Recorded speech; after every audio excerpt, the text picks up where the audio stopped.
Hello dear students, मैं चैन sir आपके अपने इंस्टीट्यूट चैनल पर आपका स्वागत करता हूं।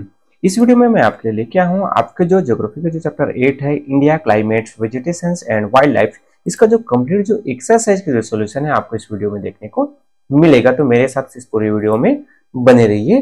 तो चलिए, जो फर्स्ट जो क्वेश्चन देखिए आपका, चूज द करेक्ट ऑप्शन। इसमें आपका ए नंबर आता है, the day to day conditions of the atmosphere of a particular place is known as, किस नाम से जाना जाता है? तो उसको क्लाइमेट, वेदर, या फिर आपका सीजन, या फिर आपका टेम्परेचर। तो आपको पता होगा जो डे टू डे का जो कंडीशन है उसे हम वेदर के रूप में जानते हैं।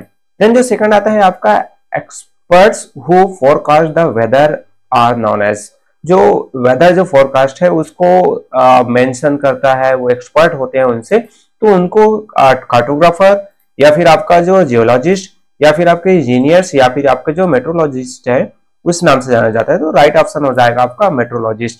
कार्टोग्राफर्स है वो तो मैप से रिलेटेड हो गया, जियोलॉजिस्ट जो आपके जो जमीन से रिलेटेड जो मिट्टी वगैरह से जो, उससे इंजीनियर तो जानते ही है। तो यहाँ पर 4 ऑप्शन है वो राइट ऑप्शन हो जाएगा। साथ ही साथ बेटा इसी तरीके से और जो अदर चैप्टर्स के जो आपको क्वेश्चन आंसर के सोल्यूशन चाहिए, तो नीचे जो है आपका जो डिस्क्रिप्शन बॉक्स में जो प्ले लिस्ट है वहां पर जाके क्लिक करके देखिए, वहां पर आपको पूरे चैप्टर के सोल्यूशंस मिल जाएंगे। साथ ही साथ जो है आप यूट्यूब में सर्च करके मेरे चैनल पे जाकर भी देख सकते हैं। चलिए, जो सी नंबर आता है, the normal pattern of weather experienced in a particular area over a long period of time is known as. So particular area पर जो वेदर का जो लॉन्ग टाइम जो पीरियड्स में होता है तो उसे हम क्लाइमेट, वेदर या फिर आपका सीजन या फिर आपका टेम्परेचर। तो यहाँ पर आपका फर्स्ट जो है राइट आंसर हो जाएगा क्लाइमेट हो जाएगा। कोई भी पर्टिकुलर जो प्लेस है तो उसका जो लाइम टाइम का जो पीरियड्स होता है तो उसका जो वेदर का जो कंडीशन लॉन्ग टाइम में अबाउट आपका जो 25 या फिर 30 इयर्स का जो डाटा लिया जाता है तो उसे कहा जाता है वहां का क्लाइमेट। देन डी नंबर आता है, which animal is the national animal of India. तो कौन सा इनमें से जो नेशनल एनिमल्स है इंडिया का, लायन है कि आपका टाइगर है कि आपका एलिफेंट्स है या फिर आपका एंटीलोप्स है? तो राइट आंसर आपका हो जाएगा टाइगर जो है वो हमारा क्या है, नेशनल एनिमल है। देन नेक्स्ट आता है आपका, which place is India receive the maximum rainfalls. ज्यादातर मैक्सिमम जो रेनफॉल, सबसे ज्यादा रेनफॉल्स है वो मौसीनराम में होता है, चेन्नई में होता है, कालीकट में होता है या फिर आपका दिल्ली में होता है? तो राइट आंसर हो जाएगा आपका मौसीनराम है। यहाँ पर जो है सबसे ज्यादा जो है रेनफॉल होता है और ये आपको जो नॉर्थ ईस्ट जो स्टेट है वहां पर आपको देखने को मिलेगा। देन नेक्स्ट आता है आपका, retreating monsoons are experience in the month. Retreating जो मानसून, जिसे हम हिंदी में लौटता हुआ मानसून कहते हैं, तो वो कौन से समय में होता है? दिसंबर टू फरवरी में होता है, मार्च टू जून में होता है, या फिर अक्टूबर टू नवंबर होता है, या फिर आपका जून टू सितंबर होता है? तो राइट ऑप्शन हो जाएगा आपका थर्ड जो है अक्टूबर टू नवंबर है, वो जो है आपका रिट्रेटिंग मानसून का समय होता है। देन नेक्स्ट आता है आपको फिलिंग द ब्लैंक्स वाले क्वेश्चन। इसमें ए नंबर का क्वेश्चन है, द इलीगल हंटिंग, किलिंग और capturing of animal is known as. इसको किस रूप में जानते हैं हम? तो इलीगल हंटिंग, किलिंग है तो इसे हम जो है पॉचिंग के रूप में जानते हैं ना। तो आंसर आपका क्या हो जाएगा? पॉचिंग हो जाएगा, शिकार जो करते हैं। देन बी आएगा, Bharatpur bird sanctuary in Rajasthan is also known as. किस लिए किस नाम से जो है भरतपुर का जो बर्ड जो सेंचुरी है उस जो राजस्थान में लोकेटेड है उसका दूसरा नाम क्या है? तो ये जो है आपका क्या हो जाएगा, ये जो कैलियोडियो घाना जो नेशनल पार्क है, ये जो है इसका जो भरतपुर जो बर्ड सेंचुरी है उसका दूसरा नेम है। देन नेक्स्ट आता है आपका सी नंबर का, dash is the smallest antelope found in the Asian continent. जो एशियन कॉन्टिनेंट में सबसे छोटा जो एंटीलोप जो पाया जाता है तो वो है आपका मस्क डियर है या फिर चिंकारा है? तो राइट ऑप्शन हो जाएगा आपका चिंकारा है, वो स्मॉलेस्ट एंटीलोप है जो एशियन जो कॉन्टिनेंट में पाया जाता है। Then next, a hard white material derived from the tusk and the teeth of animals that is used in art or manufacturing is called। तो इसे हम बोन्स या फिर आइवरी के रूप में जानते हैं। तो ये आपका आंसर हो जाएगा आइवरी है, उस रूम नाम से इसको जाना जाता है, उसको हम आइवरीज के रूप में कॉल करते हैं। मतलब जो एनिमल्स के जो टीथ है और उसके जो टस्क, मतलब जो हाथी के जो दांत होते हैं तो उनसे जो बने होते थे उसे हम आइवरी के रूप में जानते हैं। देन नेक्स्ट आता है ई नंबर का है कि dash is the national bird of India. ये तो इजी है ना, पीकॉक हमारा क्या है, नेशनल बर्ड है। Then when the rain water और river remove the upper nutrient layer of the soil it is called dash. तो जो रेन वाटर के द्वारा जो हमारा जो टॉप का जो अपर जो सॉइल है न्यूट्रिशन जिसमें होता है उसको वॉश आउट कर देते हैं, उसको बहा कर ले जाते हैं, तो उसे हम क्या कहते हैं, उसे हम कहते हैं सॉइल इरोजन। क्या कहते हैं, सॉइल इरोजन कहते हैं। तो राइट आंसर आपका हो जाएगा यहाँ पर फिलअप में सॉइल आंसर, सॉइल इरोजन हो जाएगा। देन नेक्स्ट आता है डिफरेंस आपको करने हैं, डिफरेंस बताने हैं आपको क्लाइमेट और वेदर में। तो यहाँ पर देखें तो climate refer to a average weather condition of a place over a long period of time. Climate है वो जो है एवरेज जो वेदर कंडीशन होता है, डेली का डे टू डे वेदर होता है, तो उसका जो एक जो लॉन्ग पीरियड में जो कंडीशन जो निकलता है, एवरेज जो कंडीशन होता है उसे हम क्लाइमेट कहते हैं। वेदर में आता है weather is the day to day condition of the atmosphere of a particular place. मतलब कोई भी जो प्लेस है तो उसका जो डे टू डे का जो एटमॉस्फेयर का जो कंडीशन है उसे हम वेदर के रूप में जानते हैं। जैसे आज जो है वेदर बहुत ठंडी है, गर्मी है, तो ये जो वेदर होगा, यहाँ पर क्लाइमेट में देखें it is describe as equable, extreme, tropical या फिर टेम्परेट। मतलब जो क्लाइमेट्स को हम क्या कहते हैं, इक्वेबल है मतलब सही है, अच्छा है, एक्सट्रीम मतलब बहुत ही ज्यादा कड़ाके की ठंड होती है। जैसे हम जो है जम्मू कश्मीर में चले जाएंगे, लद्दाख एरिया में जाएंगे तो वहां पर बहुत ठंड होती है। तो बट ये जो वेदर होता है it is describe as hot, cold, sunny, cloudy, windy, आपके कैम, वेट और ड्राई। तो ये जो है वेदर होता है कि जैसे आज जो है वेदर है वो बहुत ही कोल्ड है, बहुत ही ठंडा था, या फिर जो समर सीजन आता है तो अरे आज का वेदर बहुत हॉट है। तो इस तरीके से जो वेदर को हम डिस्क्राइब करते हैं। देन विंटर सीजन और आपके समर सीजन दोनों में आपको डिफरेंस बताने हैं। तो विंटर सीजन में देखें तो winter season in India typically span from December to February. तो हमारा विंटर सीजन है वो इंडिया में जनरली दिसंबर से फरवरी के बीच होता है। और हम समर जो सीजन की बात करें तो समर जो सीजन है, समर सीजन इन इंडिया और फ्रॉम मार्च टू मई। तो समर जो सीजन होता है वो जनरली मार्च से मई के बीच में होता है। Then during winter the weather becomes cooler and the temperature drop significantly. मतलब जो विंटर सीजन है तो वहां पर हम जो देखते हैं वेदर बहुत ठंडा हो जाता है और टेम्परेचर बहुत कम रहता है। बट जो समर सीजन में देखें तो समर सीजन क्या होता है, hottest time of the year. मतलब गर्मी जो है सबसे ज्यादा हमें समर में ही देखने को मिलती है। तो ये दोनों में डिफरेंसेस। देन ट्रॉपिकल डिसीडेस फॉरेस्ट और जो ट्रॉपिकल रेन फॉरेस्ट है इनमें डिफरेंसेस बताने हैं। तो ट्रॉपिकल डिसीडेस फॉरेस्ट देखें तो this forest trees shed their leaves for 6 to 8 week in summer. Tropical जो डिसीडेस फॉरेस्ट है तो वहां के जो ट्रीज है वो अपने जो लीव्स हैं, पत्ते हैं, उसको 6 to 8 वीक के लिए गिरा देते हैं समर सीजन जैसे आता है। देन ट्रॉपिकल जो रेन फॉरेस्ट है वहां पर क्या होता है, this forest trees are evergreen and semi evergreen. मतलब ये जो फॉरेस्ट के जो ट्रीज होते हैं वो हमेशा हरे भरे रहते हैं, या फिर कुछ पत्ते गिरते हैं फिर उसमें बाकी में फिर नए पत्ते आ जाते हैं। तो इस तरीके से क्या होता है कि ये जो है हमेशा हरा भरा में नजर आता है। Then tropical deciduous forest are less dense than the tropical rain forest. मतलब जो ट्रॉपिकल जो डिसीडेड फॉरेस्ट है उसमें वो जहां पर वहां पर ज्यादा प्लांट्स फॉरेस्ट नहीं होते, ज्यादा ट्रीज नहीं होते, but they are very dense and allow little sunlight to reach the ground. मतलब ये बहुत ज्यादा डेंस होते हैं और यहाँ पर जो है सनलाइट बहुत कम रीच कर पाता है। तो यहाँ पर देखोगे, नोट करोगे तो सनलाइट से वो इजिली जो है रीच कर पाता है ग्राउंड में। देन नेक्स्ट जो क्वेश्चन आता है आपका राइट एंड रॉन्ग वाले क्वेश्चंस है। स्टेटमेंट करेक्ट है तो आपको राइट मार्क्स लगाना है, इनकरेक्ट है तो रॉन्ग लगाना है। इतना तो आपको पता होगा क्योंकि लास्ट चैप्टर आप देख रहे हैं ज्योग्राफी का। तो यहाँ पर ये आता है during winter the northern hemisphere is cooler to the sun, closer to the sun, sorry, है ना। तो विंटर सीजन में क्या होता है, नॉर्दर्न हेमिस्फीयर है वो क्लोजर होता है सन के, ये तो रॉन्ग है, हो जाएगा, है ना। विंटर में जो सदर्न जो हेमिस्फीयर है वो क्लोज होता है सन के, और जो नॉर्दर्न हेमिस्फीयर है वो दूर होता है ना। Then the dry hot wind which blow throughout the day during the summer season are known as a loo. तो जो गर्मी के समय जो हॉट ड्राई जो विंड जो बहता है, ब्लो होते हैं समर सीजन में दिन में, तो उसे हम लू के रूप में जानते हैं। तो ये भी आपका राइट स्टेटमेंट हो जाएगा। देन सी आता है Indian festival Durga Puja fall during the autumn season. Autumn जो सीजन है वहां पर जो दुर्गा फेस्टिवल जो है सेलिब्रेट किया जाता है। तो ये भी आपका क्या है, राइट स्टेटमेंट है। देन नेक्स्ट डी नंबर का tropical deciduous forest are denser than tropical rain forest. ये आपका रॉन्ग स्टेटमेंट जाएगा। जस्ट अभी हमने देखा है ट्रॉपिकल रेन फॉरेस्ट से ज्यादा डेंस होता है। Then sal and teak tree belong to mangrove forest, ये भी आपको क्या हो जाएगा, फॉल्स हो जाएगा। साल और जो टीक जो ट्री है वो मैंग्रोव फॉरेस्ट नहीं है, तो रॉन्ग स्टेटमेंट हो जाएगा। Then trees like silver fir and spruce grow between 1500 meters and 3000 meters, तो ये आपका क्या हो जाएगा, राइट हो जाएगा। मतलब ये जो माउंटेन एरियाज है वहां पर जहां पर जो आपका जो हाइट है वो 1500 मीटर्स से लेकर आपके जो 3000 मीटर्स तक होता है, तो वहां पर सिल्वर फर और जो स्पर्स है वो ग्रो करते हैं।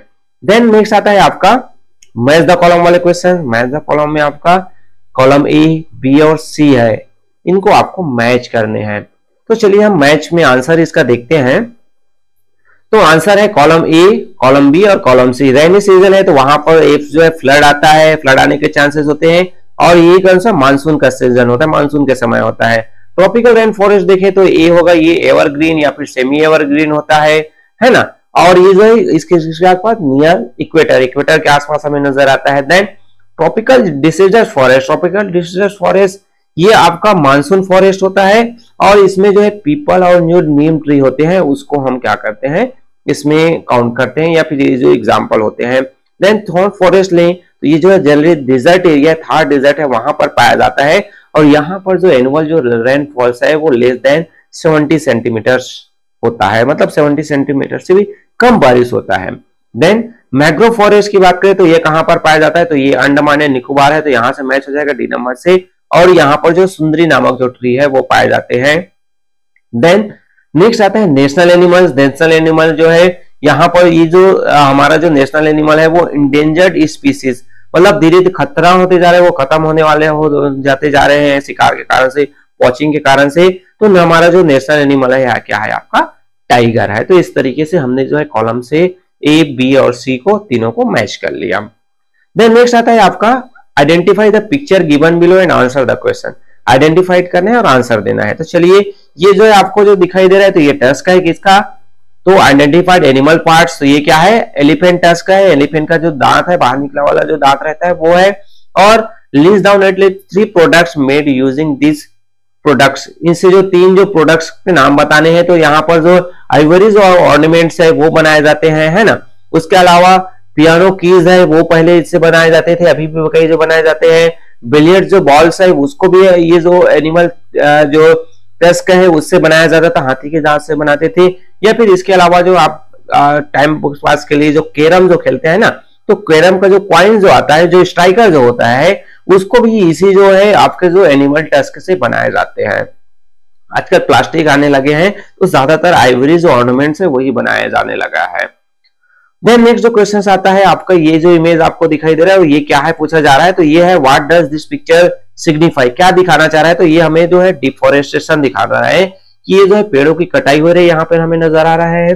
Then what are the harmful effect of such activities, इसका जो हार्मफुल जो इफेक्ट्स है वो क्या देखने को मिलता है, तो deforestation threatens the animal kingdom and intensifies global warming. ये क्या करता है, डिफोरेस्टेशन होता है तो उससे भाई हमारे जो एनिमल्स किंगडम है वो भी खत्म हो जाते हैं, जंगल में जो जंगल ही नहीं रहेगा तो वहां पर रहने वाले जो है जीव भी नहीं रहेंगे। साथ ही साथ इससे जो है ग्लोबल वार्मिंग जो है क्या होता है, इंक्रीज हो जाता है, ग्लोबल वार्मिंग बढ़ जाता है। देन नेक्स्ट जो क्वेश्चंस आपके देखिए आइडेंटिफाइड वाले में ही, ये आपको जो एक रिवर दिखाई दे रहा है उसके आसपास आपको प्लांट दिखाई दे रहा है, तो आपको पता हो गया होगा कि क्या है, कौन सा टाइप का है, तो ये हमारा मैंग्रोव फॉरेस्ट या फिर जिसे हम टाइडल फॉरेस्ट के रूप में भी जानते हैं। देन नेक्स्ट आता है name any 2 places in India where you can find this forest. आपको कहां कहां पर, एक जो है आपका सुंदरबन जो आपका वेस्ट बंगाल में है, और आपका जो अंडमान एंड निकोबार आइलैंड है यहाँ पर पाया जाता है। तो 2 प्लेस है, सुंदरबन का जो डेल्टा रीजन है जो कोई वेस्ट बंगाल में पड़ता है, और अंडमान निकोबार आइलैंड्स है, यहाँ पर ये जो मैंग्रोव या फिर टाइडल फॉरेस्ट पाए जाते हैं। देन नेक्स्ट आपका जो आइडेंटिफिकेशन में है ये क्या कर रहे हैं, तो देखिए इनमें से आप लोग भी कभी ऐसे करते होंगे, तो ये आपका क्या हो रहा है, प्लांटिंग ट्री का प्लांटेशन किया जा रहा है, या फिर जिसे हम एफोरेस्टेशन के रूप में भी जानते हैं। Then what program does the Indian government run to promote such activities, तो इसी तरीके से जो प्लांटेशन को बढ़ावा देने के लिए गवर्नमेंट के द्वारा क्या किया जाता है, तो यहाँ पर आएगा Van Mahotsav is an annual tree plantation program promoted by the Indian government. Van Mahotsav चलाया जाता है जहां पर डिफरेंट टाइप के जो लोग हैं, स्कूल कॉलेज के स्टूडेंट्स हैं, वो पार्टिसिपेट करते हैं और ट्री प्लांटेशन करते हैं। देन ग्रुप डिस्कशन से रिलेटेड है। ग्रुप डिस्कशन में देखेंगे तो यहाँ पर आपको एक ग्रुप डिस्कशन से ऑर्गेनाइज करना है, वहां पर प्रेजेंटेशन बनाना है। जनरली ये तो क्लास वर्क के लिए है, फिर भी मैं कुछ पॉइंट में इसके आंसर बता दे रहा हूं, अगर आपको जरूरत होता है तो नोट डाउन कर सकते हैं। तो यहाँ पर कंजर्वेशन ऑफ फॉरेस्ट, फॉरेस्ट को कैसे कंजर्व कर सकते हैं हम, तो आंसर है forest are vital ecosystems that support life on earth. Forest है जहां पर जो हमारे लाइफ को सपोर्ट करता है, क्योंकि भाई जो ऑक्सीजन है उसी से हमारा लाइफ चलता है। इंपॉर्टेंस ऑफ फॉरेस्ट हमारे लिए इंपॉर्टेंट फॉरेस्ट क्या है, तो यहाँ पर बायोडाइवर्सिटी है, क्लाइमेट रेगुलेशन करता है, वाटर साइकिल को बना के रखता है, ह्यूमन लाइवलीहुड से यहीं से मिलता है, जंगल से डिफरेंट टाइप के प्रोडक्ट्स मिलते हैं। देन कंजर्वेशन स्ट्रेटेजीज, हम इसको कैसे कंजर्व कर सकते हैं, तो उसके लिए हमें करना है कि प्रोटेक्टेड एरियाज, हम फॉरेस्ट को प्रोटेक्टेड एरिया आपका जो नेशनल पार्क के रूप में, वाइल्ड लाइफ सेंचुरीज के रूप में कैटेगराइज कर सकते हैं। सस्टेनेबल लॉगिंग, मतलब जो फॉरेस्ट जो प्रोडक्ट्स यूज किया जा रहा है, टिम्बर्स वगैरह यूज कर रहे हैं, तो उसको एक सिस्टमेटिक तरीके से होना चाहिए। एफोरेस्टेशन, पेड़ प्लांटेशन करना है, ज्यादा से ज्यादा पेड़ पौधे लगाना है। कम्युनिटी इन्वॉल्वमेंट, ज्यादा से ज्यादा लोगों को, लोकल जो पीपल्स है, ट्राइबल पीपल्स है, उनको शामिल करना है। एजुकेशन एंड अवेयरनेस, और लोगों के बीच जो है शिक्षित करना है, उनको जागरूक करना है, ताकि ज्यादा से ज्यादा प्लांटेशन किया जा सके और डिफोरेस्टेशन को कम किया जा सके। देन इसी में बी नंबर का क्वेश्चन आता है कि conserving wild life, wild life को हमें कंजर्व करना है, हमारे जो जीव जंतु है उसको बचाना है, तो उसके बारे में एक प्रोजेक्ट बनाना है आपको। तो wildlife conservation is crucial for maintaining ecological balance and preserving our planet's rich biodiversity. मतलब हमें क्या करना है भाई, कि हमारे जो इकोलॉजिकल जो बैलेंस है भाई, इस सभी जो जीव जंतु खत्म हो जाएंगे तो हम भी नहीं रह पाएंगे, है ना। इसलिए सब चीज को होना जरूरी है। Benefits of wild life, wild life होने से क्या बेनिफिट्स है, तो इसेंशियल कंपोनेंट्स, जरूरी जो चीजें हैं वो मिल जाती है, हमारे इन्वायरमेंट के लिए भी इसेंशियल है, जरूरी है, क्योंकि इसी से जो है आपका जो एक जो फूड जो साइकिल है वो बना रहता है। इन्वायरमेंटल वाइटिलिटी और नेशनल प्राइड, हमारे जो गर्व की बात होती है, जैसे हम जो देखते हैं हमारा टाइगर है, लायन है, तो ये हमारे गर्व की बात होती है। देन कंजर्वेशन स्ट्रेटेजीज, इसको कैसे कंजर्व कर सकते हैं, तो प्रोटेक्टेड एरियाज बनाने हैं, वाइल्ड लाइफ जोन है, वाइल्ड लाइफ सेंचुरीज क्रिएट करने हैं, नेशनल पार्क बनाने हैं, ताकि हमारा जंगल रहेगा तो वहां पर हमारे जीव भी रह सकते हैं। कम्युनिटी इन्वॉल्वमेंट, लोगों को शामिल करना है। लेजिस्लेशंस एंड इन्फोर्समेंट, हमें क्या करना है भाई, गवर्नमेंट है वो जो है डिफरेंट टाइप के जो कानून वगैरह बनाते हैं, लॉज एक्ट बनाते हैं, तो उससे कहीं ना कहीं हम जो है कंजर्व कर सकते हैं किसको, वाइल्ड लाइफ को। देन नेक्स्ट आता है आपका प्रोजेक्ट आर्ट इंटीग्रेटेड लर्निंग। यहाँ पर आपको कहा है कि आपको जो डिफरेंट न्यूज़पेपर और मैगजीन्स है वहां पर वेदर से रिलेटेड जो भी चीजें आई तो उसका कटिंग आपको तैयार करना है, और वहां पर कौन से जो सिंबल्स है, अदर वेदर जो चार्ट में यूज किया गया तो उसको एक कलरफुल चार्ट बनाते हुए उसको डिस्प्ले करना है, तो ये आपको करना है। ये तो मैं यहाँ पर करके आपको दिखा नहीं सकता हूँ।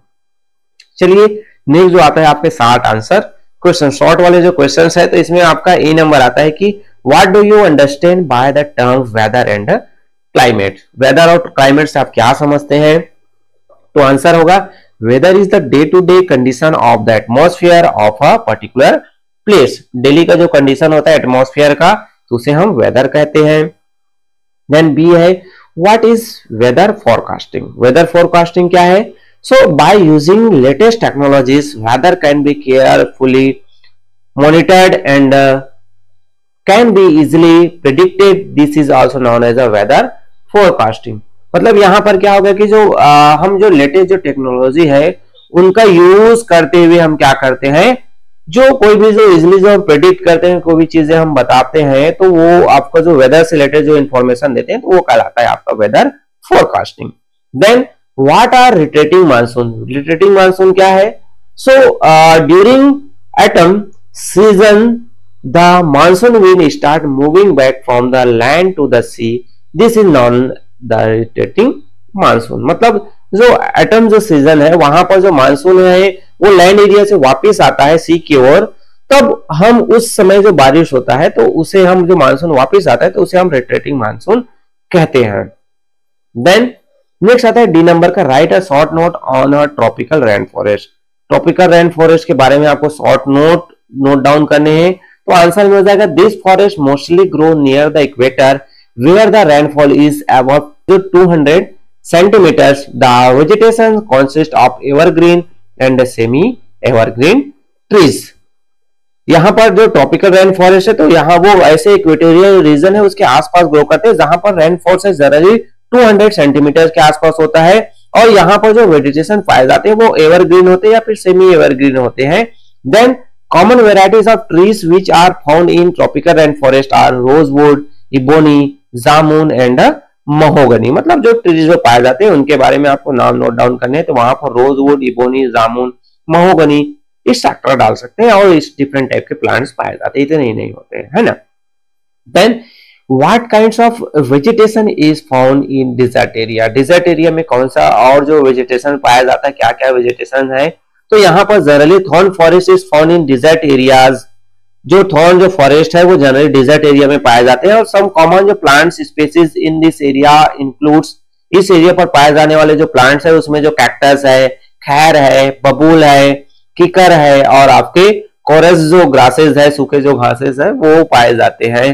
देन नेक्स्ट जो आता है आपका शॉर्ट आंसर में ही एफ नंबर पे क्वेश्चन है, what is Van Mahotsav, when was this program started.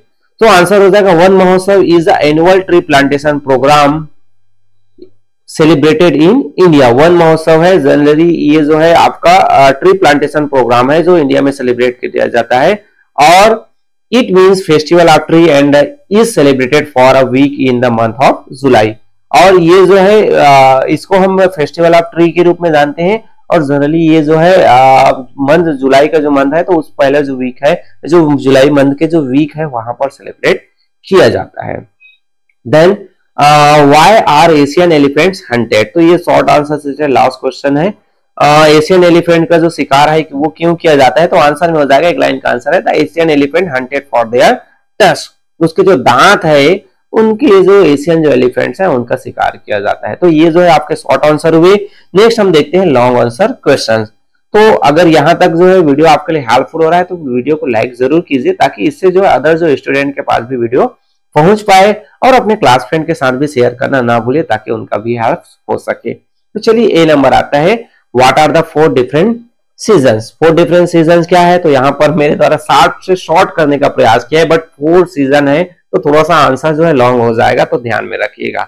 The 4 different seasons are, first आता है the winter or cold season, जिसमें रफली फ्रॉम दिसंबर टू फरवरी, ये जो दिसंबर से फरवरी होता है। यहाँ पर during this month due to the tilt axis of the earth the southern hemisphere is closer to the sun and the northern hemisphere is further away from the sun.